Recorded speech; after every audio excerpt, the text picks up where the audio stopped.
Good morning प्यारे बच्चों।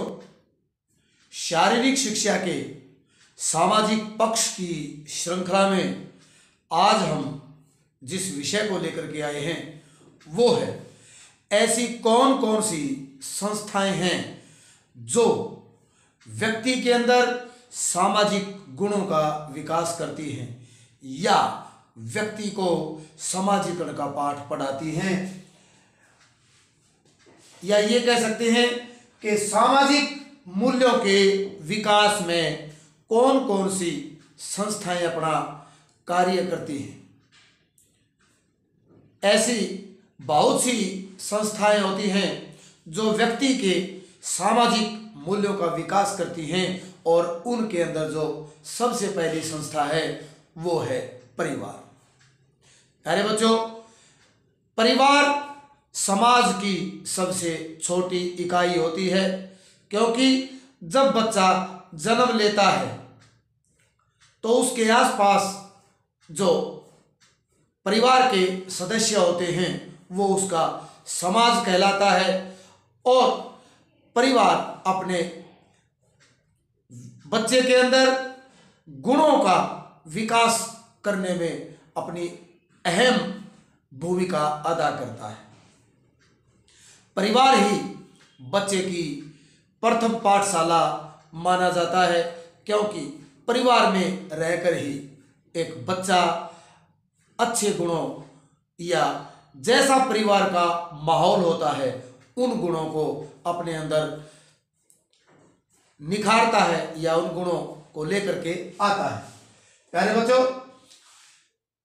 क्योंकि परिवार के अंदर बच्चा पलता है, बड़ा होता है, जब उसका जन्म होता है तो जो परिवार की परंपराएं हैं, रीति रिवाज हैं, रहन सहन, परिवार का व्यवहार, उनका बोलचाल का तरीका और परिवार के सदस्यों का खान पान अत्यधिक रूप से एक बच्चे के व्यक्तित्व को प्रभावित करता है।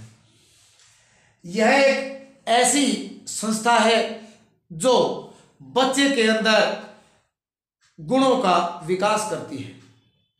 जैसा व्यवहार परिवार के सदस्य करते हैं, जैसी बोलचाल परिवार के सदस्य बोलते हैं, या जैसा खान पान, जैसा पहनावा अन्य परिवार के सदस्यों का होता है, बच्चा भी धीरे धीरे उन बातों का अनुसरण करने लग जाता है।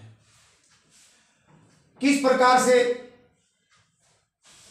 जैसे कि यदि परिवार के अंदर कुछ रीति रिवाज होते हैं, परंपराएं होते हैं, जैसे कई क्षेत्र होते हैं परिवार के अंदर, नृत्य कला का क्षेत्र है, संगीत का क्षेत्र है या खेलों का क्षेत्र है। एक परंपरा सी बन जाती है जिस परिवार के अंदर नृत्य कला चलती आती रहती है तो वहाँ के जो बच्चे हैं, उस परिवार के बच्चे भी नृत्य कला में निपुण हो जाते हैं, या नृत्य कला की उनके अंदर भी नृत्य करने की भावना उत्पन्न होती है या नृत्य के गुण उनके अंदर भी आ जाते हैं। ऐसे कई परिवार जिनके अंदर संगीत का माहौल होता है तो बच्चे के अंदर भी संगीत के गुण आने लगते हैं। आपने कई बार देखा होगा कि जिस परिवार के अंदर खेलों की भावना होती है या जिस परिवार के अंदर खिलाड़ी होते हैं तो जो बच्चा होता है वह भी खेलों में रुचि रखना शुरू कर देता है या उसकी रुचि खेलों के अंदर बढ़ जाती है। अतः हम कह सकते हैं कि गुणों अच्छे या बुरे, सिर्फ अच्छे ही नहीं, जैसा परिवार का माहौल होगा, जैसी परिवार की भावना होगी, उसके अनुरूप बच्चा अपने आप को ढालने लगता है। अगर परिवार के अंदर अच्छे गुण हैं तो बच्चे के अंदर भी अच्छे गुणों का समावेश होना शुरू हो जाता है। अगर परिवार के अंदर किसी प्रकार की बुराई है तो बच्चा भी उस बुराई को अवश्य ही सीखता है। अतः कह सकते हैं कि एक बच्चे के ऊपर, एक व्यक्ति के ऊपर परिवार का जो व्यवहार है वह अत्यंत रूप से अपना प्रभाव डालता है। नंबर 2 आता है प्यारे बच्चों धार्मिक संस्थाएं। धार्मिक संस्थाएं आज से कुछ समय पहले विद्यालयों के अंदर, स्कूलों के अंदर ज्यादा सुविधाएं नहीं थी। अत्यधिक लोग धार्मिक संस्थाओं के अंदर पढ़ाई करते थे, धार्मिक संस्थाओं के अंदर ही ज्ञान प्राप्त करते थे।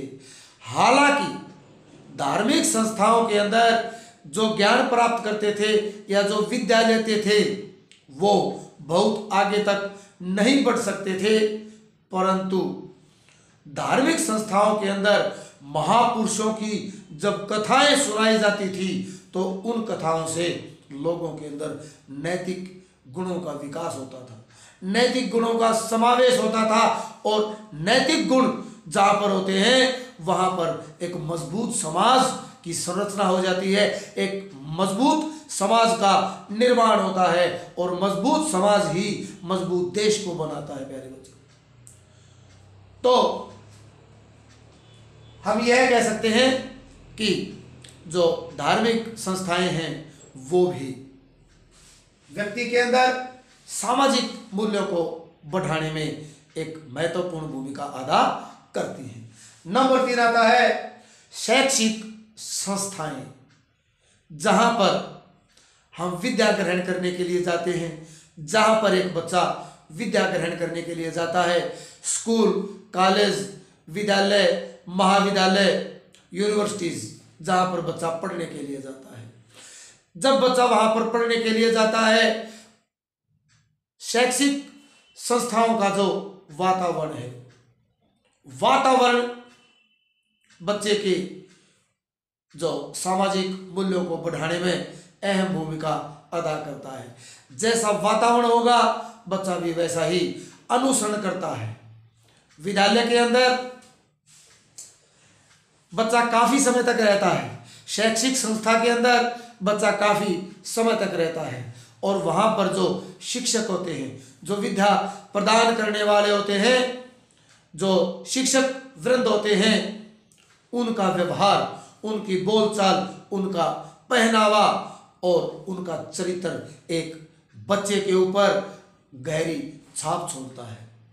एक विद्यार्थी अपने गुरु को, अपने शिक्षक को एक आदर्श मान करके चलता है, एक आदर्श के रूप में देखता है। जैसा व्यवहार एक अध्यापक करता है, विद्यार्थी भी वैसा ही व्यवहार करने की कोशिश करता है, उसकी नकल करने की कोशिश करता है। अगर एक अध्यापक का व्यवहार अच्छा होगा, अध्यापक का चरित्र अच्छा होगा, बोलचाल का तरीका अच्छा होगा, उसकी सभ्यता और संस्कृति अच्छी होगी, तो एक बच्चे के अंदर भी, एक विद्यार्थी के अंदर भी अच्छे गुणों का विकास होगा और अच्छे गुणों का विकास ही सामाजिक मूल्य कहलाते हैं। इसलिए प्यारे बच्चों,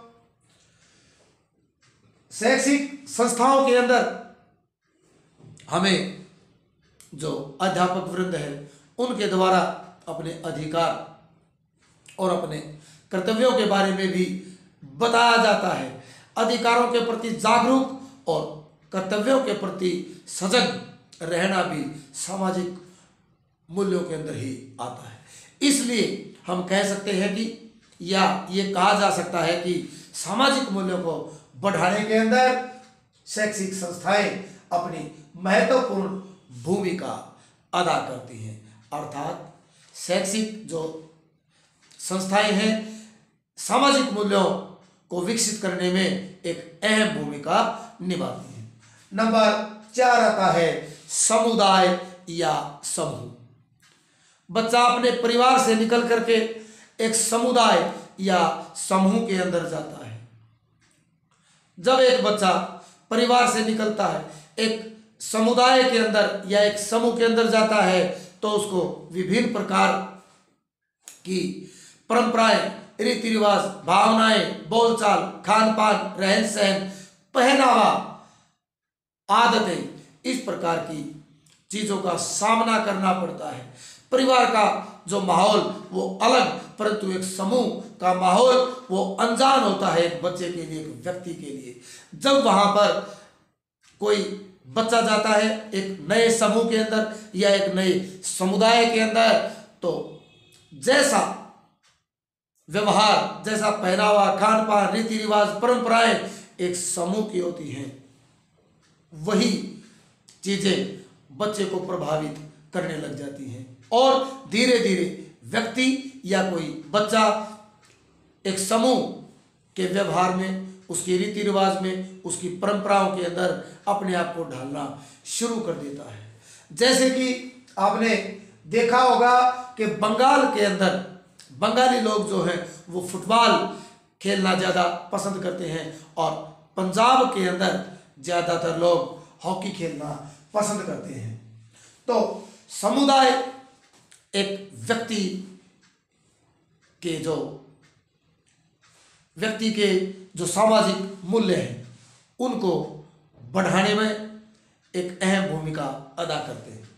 फिर आता है राष्ट्र। राष्ट्र वो कहते हैं जैसा देश वैसा भेष, जैसा देश वैसा भेष, do in Rome as Romans do, जैसा देश वैसा भेष।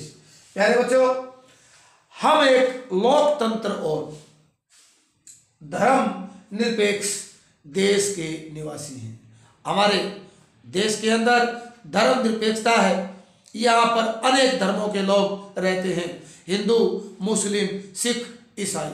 यहाँ पर अनेक जातियों के, अनेक संप्रदायों के, अनेक पंथों के और अनेक रंग और बोली भाषाओं के लोग हैं। हालांकि हमारी राष्ट्रीय भाषा हिंदी है, परंतु कई क्षेत्रों के अंदर भी भाषाओं के दर्जे मिले हुए हैं। सबको स्वतंत्रता है, यहाँ पर स्वतंत्रता का अधिकार है और हम आजाद देश के निवासी हैं। हमारे देश के अंदर अनेकता में भी एकता है। हालांकि यहाँ पर अनेक धर्म, अनेक जातियाँ, अनेक पंथ संप्रदाय, जैसा कि मैंने आपको बताया, अनेक बोलियां बोली जाती हैं, परंतु फिर भी हमारे अंदर एकता है। हम एक सूत्र में बंधे हुए हैं। प्यारे बच्चों, जैसा देश के अंदर जैसा देश होगा वैसा ही लोगों का भेष होगा। पुरानी कहावत भी है। और देश की सोच और वहाँ की जो सरकार, उसका व्यक्ति के ऊपर एक गहरा प्रभाव पड़ता है। जहां पर तानाशाह सरकार होगी, जहां पर तानाशाह कानून होगा, वहां के लोगों की सोच संकीर्ण पाई जाती है और वहां की सोच नकारात्मक पाई जाती है। परंतु जहां पर देश या सरकार की सोच सकारात्मक होती है, वहां पर लोगों की सोच भी सकारात्मक पाई जाती है। अतः राष्ट्र का व्यक्ति के व्यवहार पर गहरा प्रभाव पड़ता है और हम कह सकते हैं कि सामाजिक मूल्यों को बढ़ाने में राष्ट्र अपनी एक महत्वपूर्ण भूमिका अदा करता है।